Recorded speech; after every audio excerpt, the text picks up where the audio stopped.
ഓരോ മഹലിലെയും സമ്പന്നർ അവിടെ കൃത്യമായ സക്കാത്ത് കൊടുത്താൽ മാത്രം മതി ആ നാട്ടിലെ ദാരിദ്ര്യം ഇല്ലാതാവാൻ. ഇത് നമ്മുടെ ജോലി എന്നാ? നമ്മുടെ മഹലിലൊരു പാവപ്പെട്ട പെൺകുട്ടി ഉണ്ടെങ്കിൽ അവളെ കെട്ടിക്കാൻ വേണ്ടി വേറൊരു മഹലിലെ പള്ളിയിൽ പോയി തുണി വിരിക്കേണ്ട ഒരു കാര്യമില്ല. കൃത്യമായി സക്കാത്ത് കൊടുക്കുക. ആ നാട്ടിലെ ആളുകൾ അവരെ അമിതമായ ധൂർത്തുകൾ ഒഴിവാക്കുക.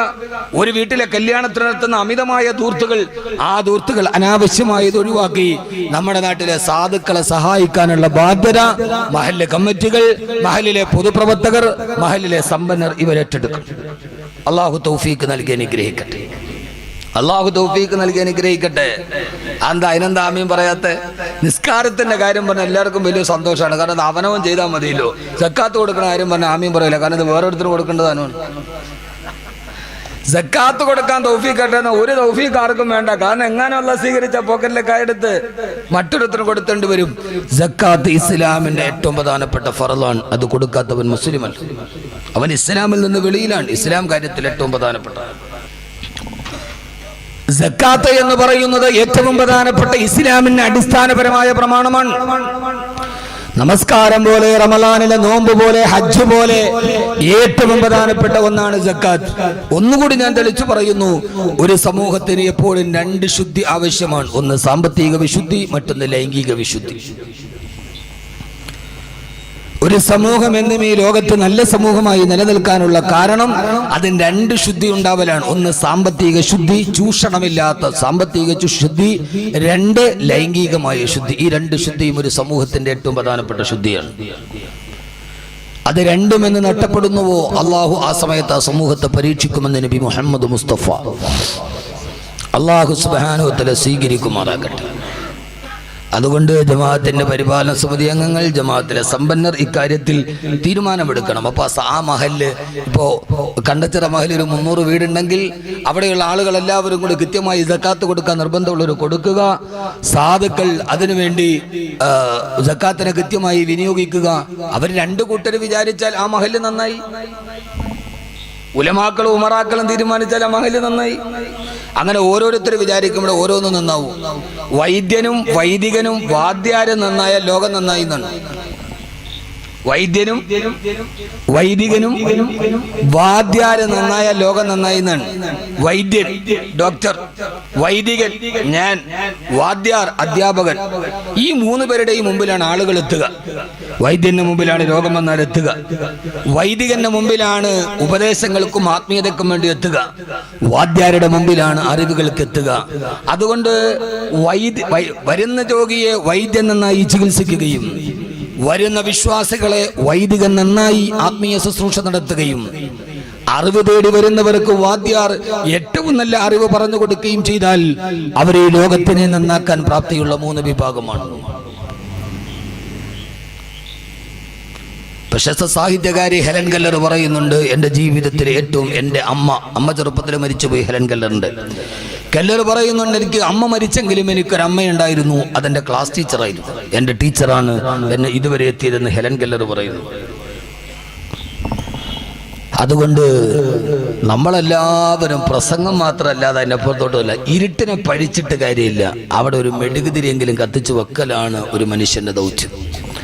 ഇപ്പൊ ഇവിടെ വന്നു, കരണ്ട് പോയി, എല്ലാവരും ഇരുട്ട് വന്നു എന്ന് പറഞ്ഞ് ബഹളം ഉണ്ടാക്കിയിട്ട് കാര്യമുണ്ടോ? ആരെങ്കിലും ആ സമയത്ത് കയ്യിലുള്ളൊരു മെഴുകുതിരിയോ മൊബൈലിൻ്റെ ഒരു ടോർച്ചോ തെളിച്ചാൽ എല്ലാവർക്കും വിവരമായി. അതുകൊണ്ട് ഇരുട്ടിനെ പഴിക്കുന്നതിൽ അർത്ഥമില്ല. മെഴുകുതിരിയെങ്കിലും കത്തിക്കലാണ് ജീവിതത്തിൽ ഏറ്റവും പ്രധാനപ്പെട്ട ദൗത്യമെന്ന് തിരിച്ചറിയാൻ അള്ളാഹു നമ്മളെ എല്ലാവരെയും ആ രീതിയിൽ അള്ളാഹു നൽകി അനുഗ്രഹിക്കുമാറാകട്ടെ. ജീവിതത്തിൽ അള്ളാഹു എല്ലാവിധ ബറക്കത്തും അള്ളാഹു നൽകി അനുഗ്രഹിക്കുമാറാകട്ടെ. അതുകൊണ്ട് സഹോദരങ്ങളെ, നാനാഭാഗത്തടക്കുന്ന പീഡനങ്ങളും പ്രയാസങ്ങളും ഒക്കെ വന്നിട്ട് നമ്മൾ നിരാശപ്പെടേണ്ട കാര്യമില്ല. നമ്മെ സംബന്ധിച്ച് പ്രതിസന്ധിയുടെ നടുവിലാണ് ഇസ്ലാം എന്നും വളർന്നത്. അതുകൊണ്ട് ആ പ്രതിസന്ധിയുടെ നടുവിൽ നമ്മൾ ഏറ്റവും നല്ലവരായി മാറുക എന്നതാണ് ഏറ്റവും പ്രധാനപ്പെട്ട പ്രശ്നം. പ്രതിസന്ധികൾ ഒരു ഭാഗത്ത് നിൽക്കുമ്പോൾ നമ്മൾ ആരാണ്? പേർഷ്യയും കിസ്രയും റോമയും മക്കയും ഒക്കെ ഒന്നിച്ചാക്രമിക്കുമ്പോഴും അവരെ പ്രതിരോധിക്കാൻ ഒരു ഉമർ ഉണ്ടായിരുന്നു, അലി ഉണ്ടായിരുന്നു റളിയല്ലാഹു അൻഹു. നമുക്കാരാ ഉള്ളത്? മഹാനായ CH ഒരു കാലത്ത് ചന്ദ്രികയിൽ ഒരു ലേഖനം എഴുതി. അദ്ദേഹത്തിൻ്റെ ജീവിത കാലഘട്ടത്തിൽ CH മുഹമ്മദ് കോയ സാഹിബ് അദ്ദേഹം ഒരു ലേഖനം എഴുതി. ആ ലേഖനത്തിൻ്റെ ഹെഡിങ് ഇങ്ങനെയാണ്: സമുദായത്തിൻ്റെ തലപ്പത്തിരിക്കാൻ ആളില്ല. ചൂടുള്ളൂ. ആ ലേഖനത്തിൻ്റെ ഹെഡിങ് ഇങ്ങനെയാണ്: സമുദായത്തിൻ്റെ തലപ്പത്തിരിക്കാൻ ആളില്ല. എന്നിട്ട് അദ്ദേഹം എഴുതുകയാണ്: നമ്മുടെ സമൂഹത്തിൽ അബൂബക്കർ ഉണ്ട്, പക്ഷെ അബൂബക്കർ സിദ്ദീഖില്ല. മുസ്ലിം സമുദായത്തിൽ ധാരാളം ഉമറുണ്ട്, പക്ഷെ ഉമറുൽ ഫാറൂഖില്ല. മുസ്ലിം സമുദായത്തിൽ ധാരാളം ഉസ്മാനുണ്ട്, പക്ഷെ ഉസ്മാൻ ബിൻ അഫ്ഫാനില്ല. നമുക്ക് ധാരാളം അലിയുണ്ട്, പക്ഷെ അലി ബിൻ അബി താലിബില്ല. യഥാർത്ഥത്തിൽ അദ്ദേഹത്തിൻ്റെ വാക്കുകൾ ചിന്തനീയമാണ്. ഒരു രാഷ്ട്രീയ പാർശ്വവൽക്കരണത്തിൻ്റെ പേരിലൊന്നുമല്ല ഞാൻ പറയും. എന്നെ സംബന്ധിച്ചോളം എനിക്കൊരു വിശാലമായ കാഴ്ചപ്പാടുള്ള ആളാണ്. അപ്പോൾ CHൻ്റെ പേര് വന്ന പിന്നെ ഇപ്പോൾ ഒരു പച്ചരാഷ്ട്രീയമാണെന്ന് കരുതുന്നുണ്ട്. നമുക്ക് മൊത്തം ഭയങ്കര കുടുസാണ്, ചിന്താഗതി ഭയങ്കര കുടുസ്, ആർക്കും വിശാലതയില്ല. എല്ലാം പണ്ട് ഞാനും എൻ്റെ ഭാര്യയും ഒരു തട്ടാനും എന്ന് പറഞ്ഞ സങ്കല്പം. ഇപ്പം തട്ടാനും തട്ടിക്കളഞ്ഞ് ഞാനും എൻ്റെ ഭാര്യയും മാത്രമേ.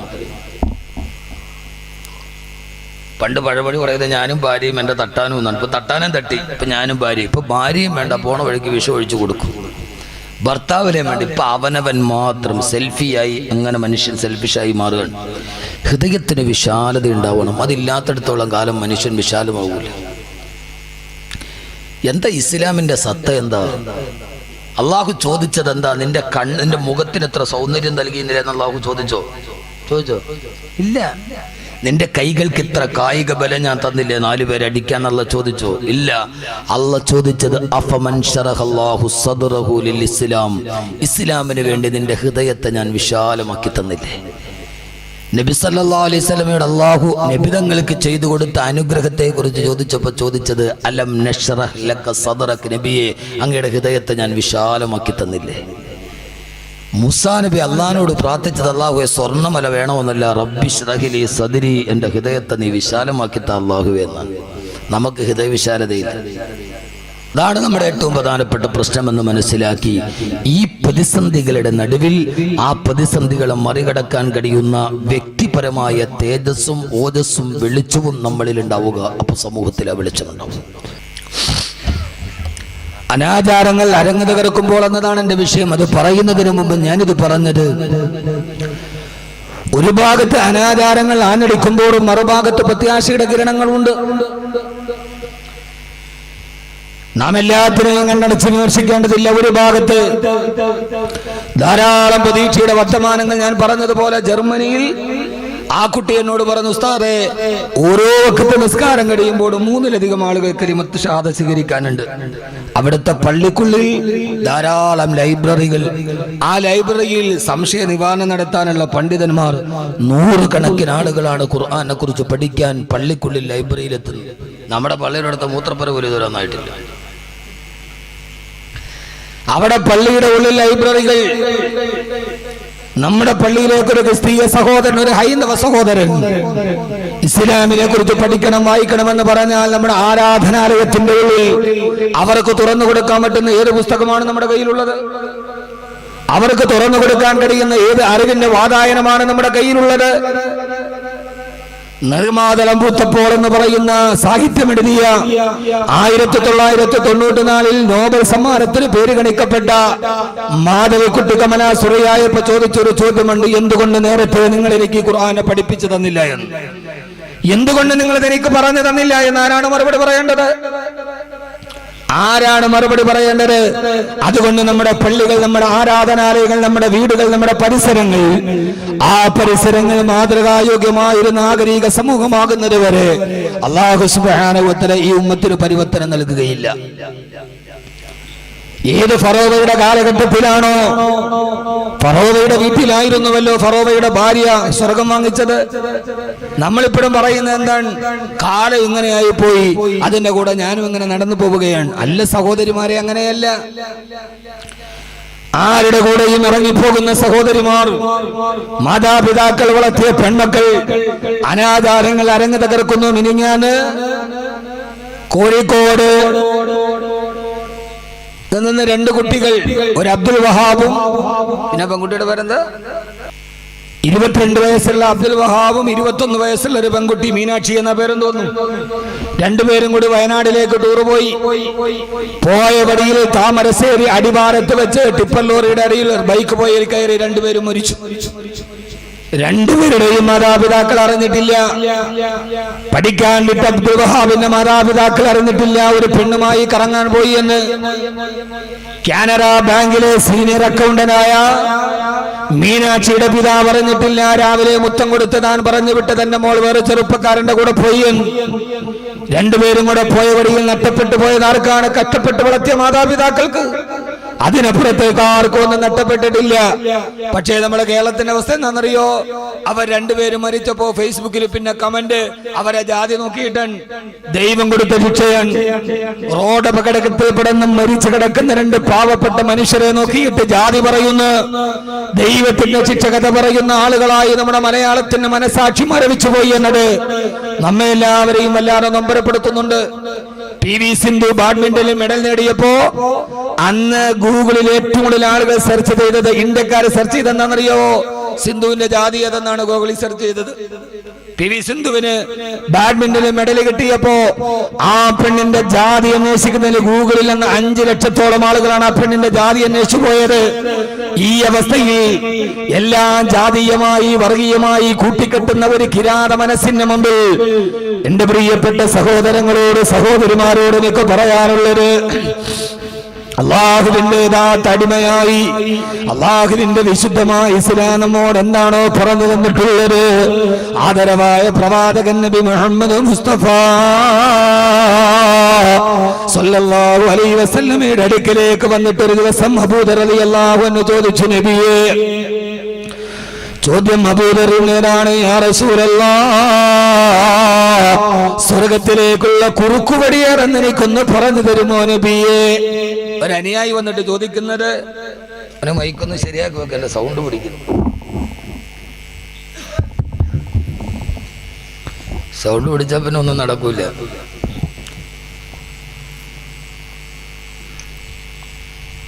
ചെണ്ട ഉണ്ടെങ്കിലല്ലേ മുട്ട് കേൾക്കൂ, ഇല്ലേ കൈവരൽ ഇങ്ങനെ ആടുകയുള്ളൂ. ഒരു സഹാബി നബിതങ്ങളോട് ചോദിച്ചത് സ്വർഗത്തിലേക്കുള്ള കുറുക്കുവഴി ഏതെന്നാണ്. എന്താ കുറുക്കുവഴി? നമ്മളൊക്കെ ഏതെങ്കിലും ഒരു സലാത്ത് ഉണ്ടെങ്കിൽ അത് ചൊല്ലിയാൽ പെട്ടെന്ന് സ്വർഗത്തിൽ പോയി നമ്മൾ സലാത്ത് അന്വേഷിച്ചടക്കാം. നിക്കരിക്കാനും വയ്യ, നോമ്പുടിക്കാനും വയ്യ. സ്വർഗത്തിലേക്ക് പെട്ടെന്ന് പോകുന്ന ഒരു സലാത്തോ ദിക്റോ ഉണ്ടെങ്കിൽ നമ്മളത് എത്ര പെട്ടെന്ന് വേണമെങ്കിലും കരസ്ഥമാക്കും. കാരണം എന്താ?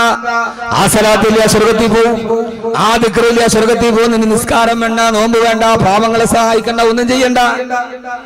പക്ഷേ അല്ലാഹുവിന്റെ പ്രവാചകൻ പഠിപ്പിച്ചു കൊടുത്തത് നബിയേ, അബൂ ദർ ചോദിച്ചു, യാ റസൂലല്ലാഹ്, സ്വർഗത്തിലേക്കുള്ള കുറുക്കുവഴി ഏതെന്ന് ചോദിച്ചപ്പോ അല്ലാഹുവിന്റെ റസൂല് പഠിപ്പിച്ചു കൊടുത്തത്, അബൂ ദർ, ഇതാ തബഖത്തും മിറഖതൻ ഫാക്തിർ മാ. അബൂ ദർ, ഏത് സമയത്തും നിന്റെ വീട്ടിൽ നിന്നെ അടുപ്പത്ത് നീ കറി വെച്ച് കഴിഞ്ഞാൽ ആ കറിയിൽ നീ ഒരൽപ്പം വെള്ളം കൂടുതൽ ഒഴിക്കണേ. എന്നിട്ട് ആ കറി നിന്നെ അയൽപക്കക്കാർക്ക് നീ വിളമ്പി കൊടുക്കണേ. അപ്പോഴാണ് നിനക്ക് സ്വർഗത്തിലേക്കുള്ള വഴി എളുപ്പമാകുന്നതെന്ന് ലോകത്തോട് പഠിപ്പിച്ചു കൊടുത്ത മനുഷ്യത്വമെന്ന് പഠിപ്പിച്ചു കൊടുത്ത നിന്റെ അയൽപക്കക്കാർക്ക് നിന്റെ കറിയിൽ വെള്ളം ഒഴിച്ചിട്ട് വിളമ്പി കൊടുക്കണേ എന്ന് 14 നൂറ്റാണ്ടുകൾക്ക് മുമ്പ് വന്നവരുടെ വിദേശത്തിന്റെ കനലുകൾ മനസ്സിന് യുഗാന്തരങ്ങളോളം വെച്ച് കിടന്നൊരു സമൂഹത്തിനോടാണ് നമ്മൾ ചോദിക്കും, എന്തിനാണ് കറിയിൽ വെള്ളമൊഴിക്കുന്ന കാര്യം പറയുക? ഈത്തപ്പന മരത്തിന്റെ ഓല കടിച്ചാൽ വർഷങ്ങളോളം മാറിത്തിരിഞ്ഞു നിന്ന് യുദ്ധം ചെയ്തൊരു സമൂഹത്തോടാണ് അല്ലാഹുവിന്റെ റസൂൽ ഇത് പറഞ്ഞു കൊടുത്തത്. അബൂ ദർ, ഇതാ തബഖത്തും മിറഖതൻ ഫാക്തിർ മാ. ഏത് സമയത്ത് നീ കറി വെച്ചാലും ആ സമയത്ത് ആ കറിയിൽ അല്പം വെള്ളം നീ കൂടുതൽ ഒഴിക്കണേ എന്ന് ആദരവായ പ്രവാചകൻ നബി മുഹമ്മദ് മുസ്തഫ സല്ലല്ലാഹു അലൈഹി വസല്ലമ. അതുകൊണ്ട് സഹോദരങ്ങളെ, സഹോദരിമാരെ, ഒരു ഭാഗത്തെ കലാപങ്ങളും തലവെട്ടലുകളും കൊലപാതകങ്ങളും ചോരച്ചാലുകളും ഒഴുകി നീങ്ങുമ്പോഴും മറുഭാഗത്ത് സ്നേഹത്തിന്റെ പാഠം പഠിപ്പിച്ചു കൊടുത്ത അല്ലാഹുവിന്റെ റസൂലിന്റെ യഥാർത്ഥ അനുയായിയായി ഈ ലോകത്ത് നിന്ന് വിട പറഞ്ഞു പോകാൻ, ഏത് കാര്യകാലം വന്നു നിന്നാലും അവിടേക്ക് ഇസ്ലാമിന്റെ അന്തസത്തയിലൂടെ ജീവിച്ചു പോകാൻ, ഏത് അസുരന്മാര് വാണരുളട്ടെ, ഏത് കലികാലങ്ങൾ വന്നു പോകട്ടെ, ഏതൊക്കെ അശ്ലീല അവതാരങ്ങൾ കൺമുമ്പിലൂടെ നടന്നു പോകട്ടെ, ആ സമയത്തെല്ലാം എനിക്കെന്റെ റബ്ബ് പഠിപ്പിച്ചു തന്ന, അള്ളാന്റെ റസൂല് പഠിപ്പിച്ചു തന്ന പാഠഭാഗങ്ങളുണ്ട്. ആ പാഠഭാഗങ്ങളിലൂടെയാണ് ഞാൻ എന്റെ ജീവിതം മുന്നോട്ട് നയിക്കുന്നതെന്ന് തീരുമാനിക്കാൻ, എന്റെ മനസ്സിനാണ് വെളിച്ചം വേണ്ടതെന്ന് പറയാൻ, എന്റെ മനസ്സിനാണ് ശുദ്ധി വേണ്ടതെന്ന് പറയാൻ, എന്റെ മനസ്സിനാണ് നന്മ വേണ്ടതെന്ന് പറയാൻ ലോകത്തിന്റെ വക്താക്കളായി നമ്മൾ മാറേണ്ടതുണ്ട്. അതുകൊണ്ട് എന്റെ ശബ്ദം കേൾക്കാനെത്തിയ പ്രിയപ്പെട്ട സഹോദരങ്ങളോട്, സഹോദരിമാരോട്, ഫറോവയുടെ കൊട്ടാരത്തിലല്ലയോ ആസിയ ബീവി ജീവിച്ചിരുന്നത്? ഈ കലികാലത്തിന്റെ നടുവിൽ ഈ അന്ധവിശ്വാസത്തിന്റെ അനാചാരങ്ങളുടെ, ലോകത്തിന്റെ അന്ധവിശ്വാസത്തിന്റെ ഇടയിൽ അനാചാരങ്ങൾ അകർന്ന് നടത്തു പോകുമ്പോ ഹരിയാനയിൽ ഒരാൾ ദൈവത്തെ അറസ്റ്റ് ചെയ്തു അത്രേ. 1000 മക്കൾ ആ മനുഷ്യനുണ്ടായിരുന്നെന്ന് പറയുമ്പോ കല്യാണം കഴിച്ച പെണ്ണിനെ കൊണ്ടുപോയി ആത്മീയ ഗുരുവിന്റെ കിടപ്പറയിലേക്ക് ആദ്യം പറഞ്ഞു വിടുന്ന അഭ്യസ്ത വിദ്യരെന്ന് അവകാശപ്പെടുമ്പോഴും ശാസ്ത്രബോധം തൊട്ടു തീണ്ടിയിട്ടില്ലാത്ത മതബോധങ്ങളുമായി നടന്നു പോകുന്ന ഒരു ജനതയുടെ നടുവിലാണ് പറഞ്ഞു കൊടുക്കേണ്ടത്. ഫറോവയുടെ കൊട്ടാരത്തിലാണ് ആസിയ ബീവി ജീവിച്ചത്. ആരാ ഫറോവയാരാ? അന റബ്ബുക്കുമുൽ അലാ, ഞാനാണ് അല്ലാഹു എന്ന് പറഞ്ഞ ഇതിനേക്കാൾ വലിയൊരു ഏകാധിപതിയെ ചരിത്രം കണ്ടിട്ടില്ല, ഇതിനേക്കാൾ വലിയൊരു സർവാധിപതിയെ ചരിത്രം കണ്ടിട്ടില്ല, ഫറോവയേക്കാൾ വലിയൊരു സ്വേച്ഛാധിപതിയെ ചരിത്രം കണ്ടിട്ടില്ല. പിന്നെന്തിനാണ് ഏകാധിപത്യത്തിന്റെ കഥ പറഞ്ഞിട്ട് നമ്മൾ നിരാശരാകുന്നത്? ജനാധിപത്യം കശാപ്പ് ചെയ്യപ്പെടുമ്പോ നമ്മൾ എന്തിനാണ് നിരാശരാകുന്നത്? ആദ്യമായി ജനാധിപത്യ കശാപ്പ് ചെയ്തവനല്ലയോ ഇന്ന് ഈജിപ്തിലെ മ്യൂസിയത്തിൽ കിടക്കുന്നത്? ഈജിപ്തിലെ നാഷണൽ മ്യൂസിയം മുഴുവനും കാണാൻ $2 മതി. പക്ഷേ ഫറോവയുടെ മൃതദേഹം കാണണമെങ്കിൽ $10 കൊടുക്കണം. ആ നാഷണൽ മ്യൂസിയം മുഴുവനും കാണാൻ 2-3 പ്രാവശ്യം ഞാൻ പോയി കണ്ടതാണ്. ആ നാഷണൽ മ്യൂസിയം മുഴുവനും കാണാൻ $2 കൊടുത്താൽ മതി. പക്ഷേ ഫറോവയെ കാണണമെങ്കിൽ $10 അവിടെ കൊടുക്കേണ്ടത്. കാരണം ഫറോവ ചില്ലറക്കാരനല്ല. സപ്താത്ഭുതങ്ങളിൽ എണ്ണപ്പെട്ടിരുന്ന ഈജിപ്തിലെ പിരമിഡ് നിങ്ങൾ കണ്ടിട്ടുണ്ടോ? എന്താ പിരമിഡിന്റെ ചരിത്രമെന്ന് നിങ്ങൾക്കറിയുമോ? ഞാൻ ഏകാധിപത്യത്തിന്റെ ലോകത്തൊരു മുന്നറിയിപ്പ് പോലെ പറയുകയാണ്. പിരമിഡിന്റെ ചരിത്രമേതെന്നറിയോ? ഫറോവമാരുടെ മൃതദേഹം കൊണ്ടുപോയി അടക്കപ്പെട്ട ശവക്കല്ലറയാണ് പിരമിഡ്. ആ പിരമിഡിന് ഇത്രയും ഉയരമുണ്ടാവാൻ കാരണം അതിൽ 1000 പേരെ അടക്കപ്പെട്ടതല്ല. ആ കാലഘട്ടത്തിലെ ഫറോവ ചക്രവർത്തിമാരുടെ പതിവേരെന്നറിയോ? അവര് മരിക്കാറാകുമ്പോൾ അവര് വിളിച്ചു കൂട്ടിയിട്ട് പറയുമത്രേ, ഞാൻ മരിക്കാൻ പോവുകയാണ്, ഞാൻ മരണത്തോടടുത്തു കഴിഞ്ഞു, ഞാൻ മരിച്ചു കഴിഞ്ഞ് പരലോകത്ത് പോയാൽ അവിടെ എഴുന്നേറ്റ് നിൽക്കുമ്പോ ആരെവിടെയെന്ന് ഞാൻ വിളിക്കുമ്പോൾ, ആരെവിടെയെന്ന് വിളിക്കുമ്പോൾ അടിയനെന്ന് മറുപടി പറയാൻ എനിക്കൊരു മന്ത്രി വേണ്ടേ, അവിടെ ഇരിക്കാൻ എനിക്കൊരു കസേര വേണ്ടേ, അവിടെ ഇരിക്കാൻ എനിക്കൊരു ചന്ദാമനം വീശാൻ എനിക്ക് സുന്ദരിമാര് വേണ്ടേ. അതുകൊണ്ട് ഈ മന്ത്രിമാരെ കൊല്ലുക, ഈ സുന്ദരിമാരെ കൊല്ലുക, എന്റെ കസേര എടുത്തിട്ട് അവരോടൊപ്പം എന്റെ ശവക്കല്ലറയിൽ അടക്കം ചെയ്യുക. ഞാൻ പരലോകത്ത് എഴുന്നേറ്റ് നിൽക്കുമ്പോ ആരെവിടെയെന്ന് വിളിക്കുമ്പോൾ എനിക്ക് മന്ത്രിമാര് വേണം, എനിക്ക് ലനനാമണികളായ ബെഞ്ചാമനം വിശാത്തോടികൾ വേണം. അതുകൊണ്ട് അവർക്ക് നാളെ പരലോകത്ത് രാജാവായിരിക്കാൻ സമ്പാദ്യങ്ങളും മന്ത്രിമാരും സുന്ദരിമാരെയും ഒക്കെ കൊന്നിട്ടവരുടെ കബറിൽ കുടിച്ചിട്ടത് കൊണ്ടാണ് ഇന്ന് ഈ പിരമിഡുകൾ എത്രത്തോളം ഉയരമുണ്ടായത്. എന്റെ പ്രിയപ്പെട്ട സഹോദരാ, ഇതുപോലൊരു രാജാവിനെ നിങ്ങൾ കണ്ടിട്ടുണ്ടോ? ഇതുപോലൊരു ഭരണാധികാരിയെ നിങ്ങൾ കണ്ടിട്ടുണ്ടോ? മൂസാ നബി ചെന്നിട്ട് പറഞ്ഞു ഫറോവയോട്, ഫറോവ. ആ സമയത്ത് ഫറോവ ചോദിച്ചു, മൂസാ ഖാല ഫിർഔന വമാ റബ്ബുൽ ആലമീൻ. ഫറോവ, മൂസ നീ പറയുന്ന റബ്ബുൽ ആലമീനായ അല്ലാഹു ആരാ എന്ന് ചോദിച്ചപ്പോൾ മൂസാ നബി പറഞ്ഞ മറുപടി, അല്ലദീ ഖലഖനി, അവനാണ് എന്നെ സൃഷ്ടിച്ച എന്റെ അല്ലാഹ്. ഈ കാണുന്ന മൂസയെ സൃഷ്ടിച്ച അല്ലാഹ്. എന്റെ പ്രിയപ്പെട്ട സഹോദരങ്ങളെ, ഖുർആൻ അല്ലാഹയെ പരിചയപ്പെടുത്തിയൊരു വാളുകൊണ്ടല്ല, ആയുധം കൊണ്ടല്ല. ഫറോവയോടും അല്ലാഹനെ കുറിച്ച് മൂസാ നബി പറഞ്ഞത്, അല്ലദീ ഖലഖനി, അവനാണ് എന്നെ സൃഷ്ടിച്ചവൻ, അവനാണ് എന്നെ സൃഷ്ടിച്ചവന്. ഈ കാണുന്ന രൂപത്തിലും ഭാവത്തിലും എന്നെ സൃഷ്ടിച്ചത് അല്ലാഹുവാണ്. ഉമ്മയുടെ ഗർഭാശയത്തിന്റെ 3 ഇരുട്ടറയിൽ നിന്ന് എന്നെ വെളിച്ചം കാണിച്ച എന്റെ അല്ലാഹ് യഖ്ലുഖുകും ഖൽഖൻ മിൻ ബഅദി ഖൽഖിൻ ഫീ ദുലുമാതിൻ സലാസ്. ഉമ്മയുടെ ഗർഭാശയത്തെ കുറിച്ച് ഖുർആൻ പറഞ്ഞത് 3 ഇരുട്ടറക്കുള്ളിലാണ് ഗർഭാശയത്തിൽ നിന്നെ ഞാൻ കിടത്തിയിരുന്നത്. ഡോക്ടർ സലീം സാഹിബ് അടക്കമുള്ള ബിഷഗ്രന്മാരെ സർജറി ചെയ്തവരുമുണ്ടല്ലോ, ചോദിച്ചു നോക്കൂ ഖുർആൻ പറഞ്ഞത് എങ്ങനെയാണ്. ആ ഇരുട്ടറയിൽ നിന്ന് എന്നെ വെളിയിലേക്ക് കൊണ്ടുവന്ന് എനിക്ക് കണ്ണ് തന്ന, എനിക്ക് കാല് തന്ന, എനിക്ക് കൈകൾ തന്ന, എനിക്ക് നാസാരന്ധ്രങ്ങൾ തന്ന, എന്റെ ശരീരത്തിന്റെ ഉള്ളിൽ ഹൃദയത്തെ തന്ന, ആ ഹൃദയത്തിന്റെ മുകളിൽ എല്ലുകളെ കൊണ്ട് മൂടുന്ന ഒരു നെഞ്ചിനെ തന്ന, എനിക്ക് ശ്വസിക്കാനും ഉച്ഛ്വസിക്കാനും കഴിവ് തന്ന, കാണാൻ എനിക്ക് കണ്ണുകൾ തന്ന, എനിക്ക് കാണാൻ കണ്ണുകൾ തന്ന എന്റെ എന്റെ അല്ലാഹുവിനെ കുറിച്ച് പരിചയപ്പെടുത്തിയാൽ ഈ കണ്ണുകൾ എന്ന് പറയുന്നത് ഈ 2 കണ്ണുകളുണ്ടല്ലോ.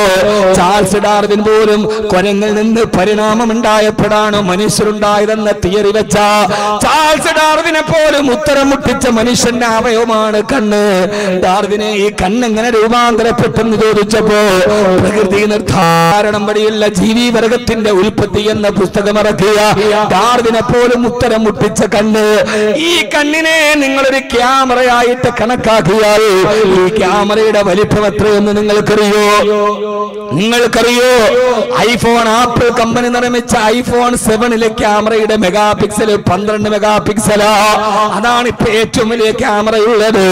മനുഷ്യൻ നിർമ്മിച്ച ഫോണിലുള്ള ക്യാമറ 12 മെഗാ പിക്സലാണെങ്കിൽ എന്റെ പൊന്നുമോനെ, എന്റെ നിങ്ങളുടെ ഈ കണ്ണിലിരിക്കുന്ന ഈ ക്യാമറയെ, ഈ കണ്ണിനെ ഒരു ക്യാമറയായി പരിഗണിച്ചാൽ ഇതിന് മെഗാ പിക്സൽ 600 മെഗാ പിക്സൽ വലിപ്പമുണ്ട്. എന്ത് എല്ലാ ചിത്രങ്ങളെയും കാണുന്ന ഒരൊറ്റ സെക്കൻഡ് കൊണ്ട് 3 ലക്ഷത്തോളം വരുന്ന വർണ്ണങ്ങളെ കണക്കാക്കാൻ കഴിയുന്ന അടിസ്ഥാനപരമായ കളറുകൾ 3 എങ്കിലും അതുമായി ഒരിച്ച് കാണുന്ന ഒരൊറ്റ സെക്കൻഡ് കൊണ്ട് 3 ലക്ഷത്തോളം വരുന്ന നിറങ്ങളെ തിരിച്ചറിയാൻ കഴിയുന്ന ലോകത്തിലെ ഏറ്റവും വലിയ കമ്പ്യൂട്ടറിനെ പോലെ തോൽപ്പിച്ച എന്റെ കണ്ണുണ്ടല്ലോ, ഈ കണ്ണിനേക്ക് തന്ന അല്ലാഹ്, എന്റെ ചെവിയനേക്ക് തന്ന അല്ലാഹ്, എന്റെ തലയിലെ തലയോട്ടിയെ തന്ന അല്ലാഹ്. ഒരു കുഞ്ഞു വെളിയിലേക്ക് വരും, ആ സമയത്ത് ഗർഭാശയത്തിന്റെ ഉള്ളിൽ വെച്ച് ആ കുഞ്ഞിന്റെ എല്ലുകൾ തമ്മിൽ ജോയിന്റ് ആകുമെങ്കിലും അതിന്റെ തലയിലെ എല്ലുകൾ ജോയിന്റ് ആവുകയില്ല. ആ എല്ലുകൾ ചുരുങ്ങി ചുരുങ്ങി ഒന്ന് മുകളിലേക്ക് കയറി ഇരുന്നിട്ടാണ് കുട്ടി വെളിയിലേക്ക് വരിക. ആ കുട്ടി വെളിയിലേക്ക് വന്നു കഴിഞ്ഞാൽ പിന്നെ ആ കുട്ടിയുടെ തലച്ചോറ് വളർന്ന് വികാസം പ്രാപിക്കുന്നത് വരെ കുട്ടിയുടെ തലയോട്ടിയുടെ എല്ലുകൾ തമ്മിൽ രൂപാന്തരപ്പെടില്ല. എന്റെ പ്രിയപ്പെട്ട സഹോദരങ്ങളെ, സഹോദരിമാരെ, ഞാൻ നിങ്ങളോട് ചോദിക്കട്ടെ, ഉമ്മ റബ്ബിനെ പരിചയപ്പെടുത്തുകയാ. ഇത് പൈങ്കിളി സീരിയലിന്റെ കഥയല്ല, ഇത് ഗ്ലിസറിൻ തേച്ച നടനം നടത്തിയ പെണ്ണിന്റെ കഥയല്ല, ഇതെന്നെ പിടച്ച റബ്ബിന്റെ കഥയാ. ആ കുഞ്ഞങ്ങനെ വളർന്നു വരുമ്പോ അതിന്റെ തലച്ചോറ് വളരുന്നതിനനുസരിച്ച് അതിന്റെ എല്ലുകളും വളരാതിരുന്ന ആ കുഞ്ഞിന്റെ തലച്ചോറിന് വികാസം ഉണ്ടാവില്ല. നമ്മുടെ തലച്ചോറ് വളർന്ന് പൂർത്തിയായി കഴിഞ്ഞാലേ എല്ലുകൾ പിന്നെയോ ജോയിന്റ് ആവുകയുള്ളൂ. എന്റെ പ്രിയപ്പെട്ട പൊന്നുമോനെ, ഉമ്മാടെ ഗർഭാശയത്തിന്റെ ഉള്ളിൽ നിന്ന് വന്ന് തലച്ചോറ് വികാസം പ്രാപിക്കുമ്പോ ആ സമയത്ത് തലച്ചോറ് പാകമാകുന്നതിനനുസരിച്ച് നിന്റെ എല്ലുകളെ കൂട്ടിയോജിപ്പിക്കാട് നിന്റെ സൗകര്യാർത്ഥം എനിക്ക് തന്ന അല്ലാഹ് ഒരു മിനിറ്റിൽ 72 പ്രാവശ്യം എന്റെ ഹൃദയത്തെ ജോലി ചെയ്യിപ്പിച്ച എന്റെ അല്ലാഹ്. മൂസാ നബിയുടെ പ്രസംഗമാണിത്. പ്രസംഗം എന്ന് പറഞ്ഞാൽ ഇങ്ങനത്തെ പ്രസംഗമാണ്. ഫറോവ ഞാനാണ് അല്ല എന്ന് പറഞ്ഞ ഫറോവയുടെ മുമ്പിൽ മൂസാ നബി നടത്ത പ്രസംഗത്തെ സൂറത്ത് ശൂറായിൽ അല്ലാഹു പരിചയപ്പെടുത്തുകയാണ്. അല്ലദീ ഖലഖനി, അവനാണ് എന്നെ സൃഷ്ടിച്ചതെന്നവൻ, അവനാണ് എന്നെ സൃഷ്ടിച്ചവൻ. ഫറോവയെ പരിചയപ്പെട്ടോ നിങ്ങൾ? വെറുതെ ഒരു പൈങ്കിളി പറഞ്ഞിട്ട് പോകാൻ എനിക്ക് താല്പര്യമില്ല. വേണമെങ്കിൽ കബറും കഫന്തുണിയും പറഞ്ഞിട്ട് നിങ്ങൾക്ക് വേണമെങ്കിൽ എനിക്ക് നിങ്ങളെ കരയിപ്പിക്കാം. പക്ഷേ സമകാലീന ലോകത്ത് അല്ലാഹു ആരെന്നറിയണ്ടേ? അല്ലദീ ഖലഖനി. ഫിറഔൻ ചോദിച്ചു, മൂസ ആരാണ്? വമാ റബ്ബുൽ ആലമീൻ. റബ്ബുൽ ആലമീൻ എന്ന് നീ പറയുന്ന അല്ലാഹ് ആരാ? അല്ലദീ ഖലഖനി, അവനാണ് എന്നെ സൃഷ്ടിച്ചവൻ പറയാണ് മൂസാ നബി. ഖുർആൻ ചോദിച്ചില്ലേ, ഒരു ഈച്ചയുടെ ചിറകിനെ സൃഷ്ടിക്കാൻ നിങ്ങൾക്ക് കഴിഞ്ഞിട്ടില്ലല്ലോ. ഗുർപ്രീത് സിംഗിനോട്, മനുഷ്യാവതാരങ്ങളോട് അന്ധവിശ്വാസങ്ങൾ, ഒരു ഈച്ചയുടെ ചിറകിന്. ജവഹർലാൽ നെഹ്റുവിനെ കാണാൻ പോയി സത്യസായി ബാബ. അവിടെ പോയപ്പോ ജവഹർലാൽ നെഹ്റുവിന്റെ കയ്യിൽ കൊടുത്തത് ശൂന്യതയിൽ നിന്നൊരു വാച്ച് എടുത്തിട്ട് HMDയുടെ വാച്ച് എടുത്ത കയ്യിൽ കൊടുത്തു. ജവഹർലാൽ നെഹ്റുവിന്റെ ചോദ്യം, നിങ്ങൾ ഈ HMDയുടെ വാച്ച് അല്ലാതെ നിങ്ങൾ സ്വന്തമായിട്ടുണ്ടാക്കിയ ഒരു വാച്ച് ശൂന്യതയിൽ നിന്ന് എടുത്ത് തന്നൂടായിരുന്നു എന്നാണ് നെഹ്റു ചോദിച്ചത്. നെഹ്റു എന്നിട്ട് പറഞ്ഞു, രാജ്യം മുഴുവനും ഭക്ഷ്യക്ഷാമത്തിലാണ്, പട്ടിണി പടർന്നു പിടിച്ചിരിക്കുന്നു. അതുകൊണ്ട് നിങ്ങൾ ഈ ശൂന്യതയിൽ നിന്ന് വാച്ച് തരാതെ 10 ഗോതമ്പ് ചാക്ക് തന്നിരുന്നെങ്കിൽ ഈ നാട്ടിലെ പട്ടിണി മാറ്റാമായിരുന്നു എന്ന് ചോദിച്ച ഇന്ത്യയുടെ പ്രധാനമന്ത്രിയാണ് ജവഹർലാൽ നെഹ്റു. 60 ആണ്ട് കടന്നപ്പോ പ്രധാനമന്ത്രി എന്ന് പറയുന്ന ആ തന്റെ മുമ്പിലേക്ക് സിദ്ധികൾ കാണിച്ചവനോട് തന്മയത്വത്തോടെ, ക്രാന്ത ദാർശനികതയോടെ ഗോതമ്പ് ചാക്ക് തരുമോ എന്ന് ചോദിച്ച പ്രധാനമന്ത്രിയിൽ നിന്ന് 60 വർഷം ഇന്ത്യ പിന്നിട്ടപ്പോ പരിപൂർണ നഗ്നായി നിൽക്കുന്നവന്റെ മുമ്പിൽ പാദസേവ ചെയ്യുന്നിടത്തേക്ക് പ്രധാനമന്ത്രി മാറിയെന്നിടത്താണ് ഇന്ത്യ എന്ന് പറയുന്ന രാജ്യത്തിന്റെ വികാസത്തെ നാം വരച്ചു കാണിക്കുന്നത്.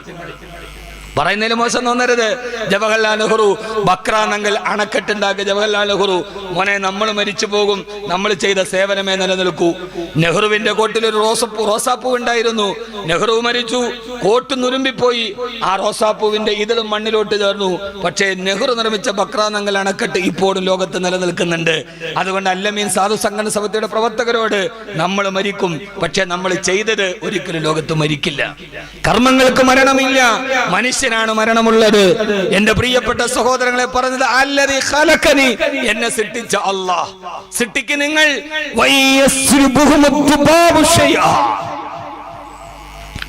ഒരു ഈച്ചയുടെ ചിറക് നിങ്ങൾക്ക് സൃഷ്ടിക്കാൻ കഴിയോ? 10 ഗാലൻ വെള്ളവും 7 ബാർ സോപ്പുകൾ നിർമ്മിക്കാൻ ആവശ്യമുള്ള കൊടുപ്പും 9000 പെൻസിലുകൾക്കുള്ളിലെ കാർബണും 2200 തീപ്പെട്ടിക്കോലുകൾക്കുള്ളിലുള്ള ഫോസ്ഫറസും ഒരു സാമാന്യം വലിയ ആണിയിലുള്ളത്ര ഇരുമ്പും ഒരു കോഴിക്കൂട് വെള്ളയടിക്കാൻ ആവശ്യമുള്ള ചുണ്ണാമ്പും ഒരൽപ്പം മഗ്നീഷ്യവും സൾഫറും ശരിയായ അനുപാതത്തിൽ കൂട്ടിക്കൊടുത്താൽ ഒരു മനുഷ്യന്റെ ശരീരം ഉണ്ടാക്കാമെന്നാണ് CM ജോഡ് പറയുന്നത്. ഒരു മനുഷ്യന്റെ ശരീരം ഉണ്ടാക്കാൻ ഇത്ര അസംസ്കൃത വസ്തുക്കൾ മതി. ഡോക്ടർ കീരിപ്പുണ്ടല്ലോ, ചോദിച്ചോ, ഈ ശരീരം എന്ന് പറഞ്ഞാൽ ഒന്നുമില്ല, ഇത് കീറി മുറിച്ചാൽ എന്താ ഉള്ളത്? സലിം ഡോക്ടർ കുറെ സർജറി നടത്തിയിട്ടുണ്ടാവില്ല, എന്താ ഉള്ളത്? ഒന്നുമില്ല. ഈ തൊലിപ്പുറത്തിനപ്പുറത്തേക്കൊന്നുമില്ല. ഈ തൊലിയുടെ നിറം തന്നെ മെലനിൻ എന്ന് പറയുന്ന ഒരു രാസവസ്തുവിന്റെ മാറ്റക്കുറച്ചിലാണ്, അതിനപ്പുറത്തേക്കൊന്നുമില്ല. ലണ്ടൻ മിഷൻ സൊസൈറ്റി നാഗർകോവിൽ ഒരു ഹോസ്പിറ്റൽ ഉണ്ടാക്കി. യൂറോപ്യനായ ഡോക്ടർ സോമർവെൽ ആദ്യമായി ഹൃദയമാറ്റ ശസ്ത്രക്രിയക്ക് വന്നു. അദ്ദേഹത്തിന്റെ മുമ്പിൽ വന്നത് കറുകറുത്ത തടിച്ചൊരു തമിഴന്റെ കറുകറുത്ത കരിവീട്ടി പോലെയുള്ള ആ ശരീരം കൊണ്ടുവന്ന് ഹൃദയമാറ്റ ശസ്ത്രക്രിയക്ക് വേണ്ടി യൂറോപ്യനായ വെളുത്തവനായ ഡോക്ടർ സോമർവെല്ല് കീറാൻ വേണ്ടി കത്രിക വെച്ചപ്പോൾ അദ്ദേഹത്തിന് കൈവറച്ചു. ദൈവമേ, ഞാൻ യൂറോപ്പിലെ ധാരാളം വെളുവെളുത്തവന്റെ ശരീരം കീറിയിട്ടുണ്ട്, അവരുടെ ശരീരം കീറിയപ്പോ കണ്ട അതേ വ്യവസ്ഥ തന്നെ ആവോ ഈ കറുകറുത്ത കരിവീട്ടി പോലെയുള്ള തമിഴന്റെ ശരീരം കീറിയാലും? ആ മനുഷ്യൻ ആ കറുകറുത്ത കരിവീട്ടി പോലെ കിടക്കുന്ന തമിഴന്റെ ശരീരം കീറി. അദ്ദേഹം നോക്കിയപ്പോ വെളുത്തവന്റെ ശരീരത്തിൽ യൂറോപ്പിൽ കണ്ട അതേ നാഡീവ്യവസ്ഥ, അതേ രക്തചംക്രമണം, അതേ ഹൃദയത്തിന്റെ സ്ഥാനം, അതേ അവയവങ്ങൾ. ഡോക്ടർ സോമർവെൽ അറിയാതെ പറഞ്ഞു പോയി, ദൈവമേ, നിന്റെ ഈ സൃഷ്ടിപ്പിനെ ഞാൻ വല്ലാതെ വാഴ്ത്തുന്നു. ഇവിടെ ഇരിക്കുന്ന എല്ലാവരും ഒരേപോലെയാണ്, തൊലിയുടെ വെളുപ്പും കറുപ്പും മാത്രം, അതിനപ്പുറത്തേക്ക് എല്ലാം ഒരുപോലെയാണ്. ഈ ഇരിക്കുന്ന ഒരാളുടെ, പിന്നെ ഇരിക്കുന്നതിലെങ്ങാനും വൈകുന്നേരം ഇച്ചിരി പറക്കത്തിന് വേണ്ടി അടിക്കുന്നവരുണ്ടെങ്കിൽ കരളിച്ചിരി പോയിട്ടുണ്ടാവും എന്നല്ലാതെ അതിനപ്പുറത്തേക്ക് വേറെ ഒന്നും ഉണ്ടാവില്ല. എല്ലാവരുടെ ഒരേപോലെയാണ്, ഒരേ വ്യവസ്ഥകൾ. അതുകൊണ്ട് സഹോദരങ്ങളെ, തർക്ക വിതർക്കങ്ങളിലല്ല, ഏകനായ അള്ളാഹുവിലേക്ക് എത്തുന്ന ഗവേഷണത്തെ പഠിപ്പിക്കാൻ. അള്ളാഹുവിലേക്ക് എത്തുന്ന ഗവേഷണങ്ങൾ, ആ ഗവേഷണങ്ങളാണിവർ. ഒന്നുമില്ല. ലോകത്തിൽ ഇന്ത്യയിലെ ആദ്യത്തെ ഹൃദയമാറ്റ ശസ്ത്രക്രിയ നടത്തിയ ഡോക്ടർ KM ചെറിയാനാണ്, നസ്രാണി. ഇന്ത്യയിലെ ആദ്യത്തെ ഹൃദയമാറ്റ ശസ്ത്രക്രിയ നടത്തിയ ഡോക്ടർ KM ചെറിയാൻ ക്രിസ്ത്യാനിയൻ. ഹിന്ദുവിന്റെ ശരീരത്തിൽ മുസ്ലിമിന്റെ ഹൃദയം എടുത്തു വെച്ചു. അതാണ് ഇന്ത്യയുടെ ചരിത്രം. ഹിന്ദുവിന്റെ ശരീരത്തിൽ മുസ്ലിമിന്റെ ഹൃദയമാണ്, ഹിന്ദുവിന്റെ ശരീരം ഇത് സ്വീകരിക്കൂല എന്ന് പറഞ്ഞില്ല. ഇത് ഹിന്ദുവിന്റെ ശരീരമാണ്, മുസ്ലിമിന്റെ ഹൃദയം ഞാൻ ഇതിനകത്ത് വർക്ക് ചെയ്യൂലാന്ന് തീരുമാനിച്ചില്ല. എന്നാൽ രണ്ടും കൂടി ഇത് വെച്ചത് ഒരു നസ്രാണി ആയതുകൊണ്ട് ഞങ്ങൾ ഇത് ജോയിന്റ് ആകുന്ന അവരും തീരുമാനിച്ചില്ല. എന്തിനാണ് മനുഷ്യരെ വൈലോപ്പിള്ളി പറഞ്ഞതുപോലെ ഒരച്ഛൻ അമ്മയ്ക്ക് പിറന്ന് നമ്മൾ ഓർത്താൽ ഒരൊറ്റ തറവാട്ടുകാർ നാം. ആ തറവാട്ടിലേക്ക് തിരിച്ചു മടങ്ങുക എന്നതിനപ്പുറം ജാതിയുടെ വർഗത്തിന്റെയും ദേശത്തിന്റെയും ഭാഷയുടെയും ഉള്ളിൽ കിടക്കുന്നവരാണ് മൂസാ നബി പറഞ്ഞത്, അല്ലദീ ഖലഖനി, എന്നെ സൃഷ്ടിച്ചതിന്റെ അള്ളയാണ്. 10 ഗാലൻ വെള്ളവും 7 ബാർ സോപ്പുകൾ നിർമ്മിക്കാൻ ആവശ്യമുള്ള കൊടുപ്പും 9000 പെൻസിലുകൾക്കുള്ളിലെ കാർബണും 2200 തീപ്പെട്ടിക്കോലുകൾക്കുള്ളിലെ ഫോസ്ഫറസും ഒരു സാമാന്യം വലിയ ആണിയിലുള്ളത്ര ഇരുമ്പും ഒരു കോഴിക്കൂട് വെള്ളയടിക്കാൻ ആവശ്യമുള്ള ചുണ്ണാമ്പും ഒരൽപ്പം മഗ്നീഷ്യവും സൾഫറും 9 സാധനം കൂട്ടിക്കൊച്ചാൽ ശരീരമായി. മനുഷ്യ ശരീരം ഉണ്ടാക്കാൻ ഇത്രയും മതി. പെണ്ണുങ്ങൾ വിചാരിക്കണ്ട ഇത് കൈരളിയിലെ കുക്കറി ഷോ അല്ല. ആവാം, ഏത് മെഡിക്കൽ സയൻസിനും കഴിയും.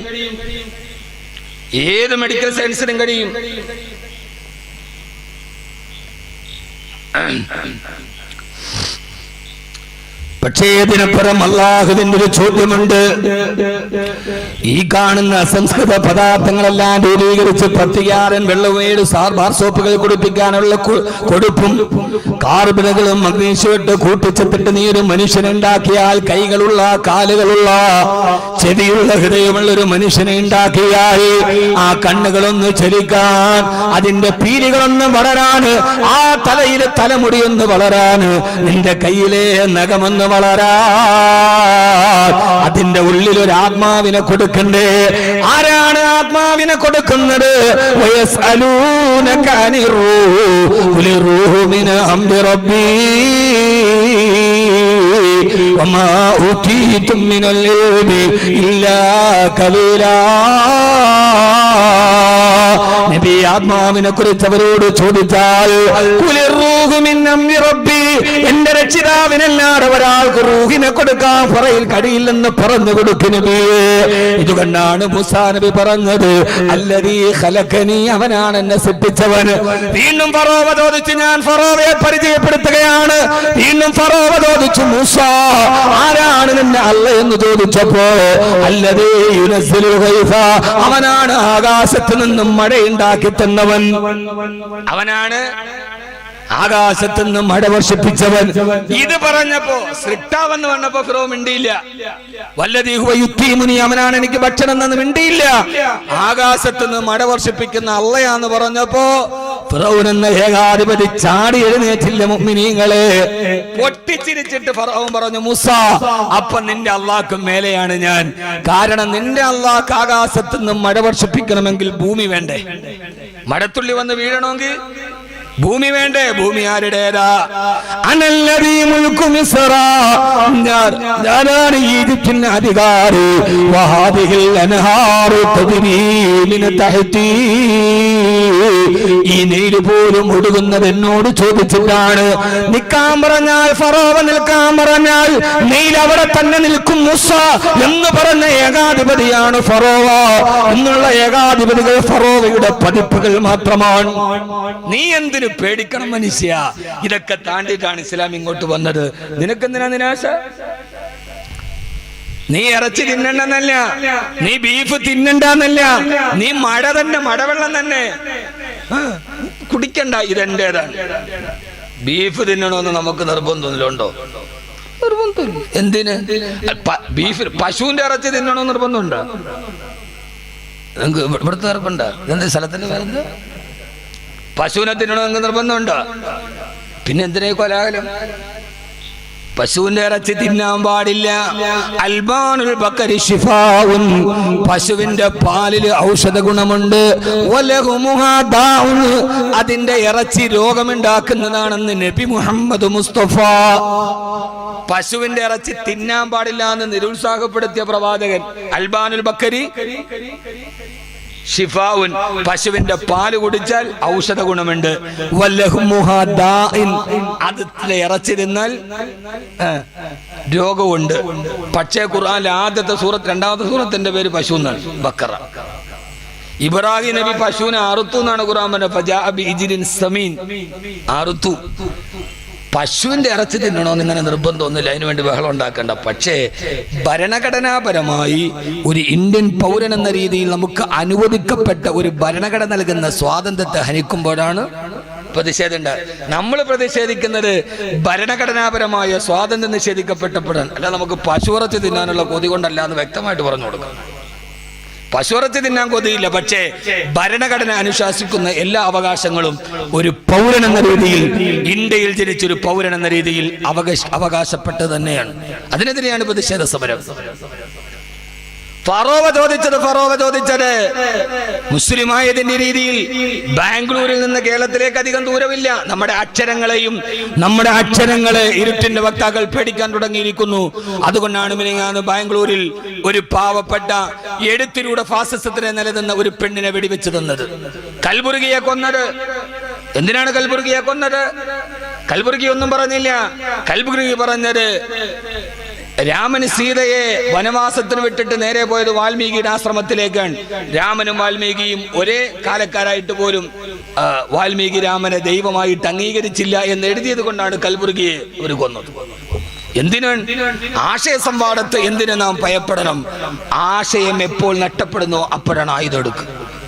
പ്രത്യേകിച്ച് എപ്പോ ആശയത്തിന് ദാരിദ്ര്യമുണ്ടോ അപ്പോഴാണ് ആയുധം എടുക്കേണ്ടി വരിക. ആശയത്തിന് ദാരിദ്ര്യമില്ലെങ്കിൽ ആയുധം എടുക്കേണ്ടി വരില്ല. സംവാദങ്ങൾ എപ്പോഴും നല്ലതാവാം. ആണെന്നും പറയാം, അല്ലെന്നും പറയാം. പരസ്പരം അങ്ങോട്ടും എല്ലാവരും ഒരേ ചിന്താഗതിക്കാരാകണമെന്നില്ല. ഇപ്പൊ ഞാൻ അയ്യൂബ് മൗലവിയും തമ്മിൽ എത്ര കാര്യത്തിൽ വ്യത്യാസം ഉണ്ടാവും, ഇല്ലേ? നിങ്ങളുടെ ചില വാദങ്ങളോട് എനിക്ക് എതിർപ്പുണ്ട്, എന്റെ ചില വാദങ്ങളോട് നിങ്ങൾക്ക് എതിർപ്പുണ്ട്, എന്റെ ചില നിലപാടുകൾക്ക് ഷാഫി മൊലിയോട് എതിർപ്പുണ്ട്. പക്ഷെ അത് പരസ്പരം കൊല്ലാനല്ല, പരസ്പരം സംവദിക്കാനാണ്, സ്നേഹ സംവാദത്തിനാണ്. എതിർപ്പുകൾ നിലനില്ലതോടുകൂടെ തന്നെ സംവദിക്കാനാണ്. ആ സംവാദത്തിന് മനസ്സില്ലാത്തവർ അസഹിഷ്ണുക്കളാണ്, സഹിഷ്ണുതയില്ലാത്തവരാണ്. അള്ളാഹു ബോധം തരട്ടെ. അമീബറ മനുഷ്യന്മാരെ, നിങ്ങൾ എന്തിട്ട് നിപ്പായിരിക്കണത്? അള്ളാഹു ബോധം തരട്ടെ. ചുമ്മാ കബറുങ്ങപ്പൊന്നുണി പറഞ്ഞിട്ട് പോയാൽ പോരാ. ഒരു സമൂഹത്തിന്റെ സമകാലീന ചിന്തകളെ പ്രബോധകന്മാർ പറഞ്ഞു കൊടുക്കേണ്ടതുണ്ട്.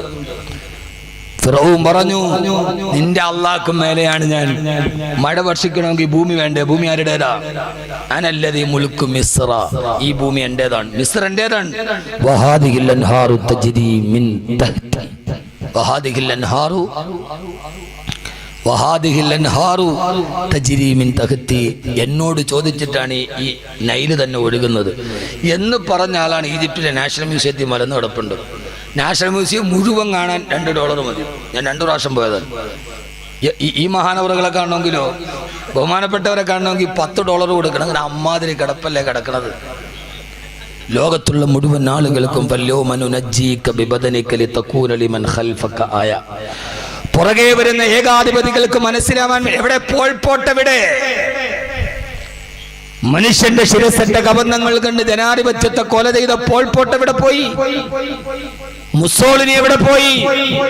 മിലാൻ പാലത്തിന്റെ കൽത്തുറുങ്ങുകളിൽ അനുയായികൾ തന്നെയല്ലേ മുസോളിനിയെ തൂക്കിക്കൊന്നത്? ചെഷസ്കി എവിടെ പോയി? പാർലമെന്റ് മന്ദിരത്തിൽ നിന്ന് ഇറങ്ങിപ്പോകുന്ന വഴിയിൽ അനുയായികളാണ് കല്ലെറിഞ്ഞു കൊന്നത്. ഏകാധിപതികൾ ആരും ലോകത്ത് നല്ല രീതിയിൽ ജനങ്ങൾ തന്നെ അവരെ കൈകാര്യം ചെയ്തിട്ടുണ്ട് എന്നതാണ് അതിന്റെ ചരിത്രം. മൂസായോട് പറഞ്ഞ് നീട്ടുന്നില്ല. മൂസ, സമയായില്ലേ? ഇതൊന്നിട്ട് മനുഷ്യന്മാരെ സമയം 2 മണിക്കൂർ പോയത് ഞാൻ അറിഞ്ഞില്ല. ഇത്ര വെള്ളം തരും. അരമണിക്കൂറാ. ഇത് ദക്ഷിണ ധ്രുവത്തോട് അടുത്ത പ്രദേശമൊന്നും അല്ലല്ലോ, സമയത്തിന് മാറ്റം വരാൻ.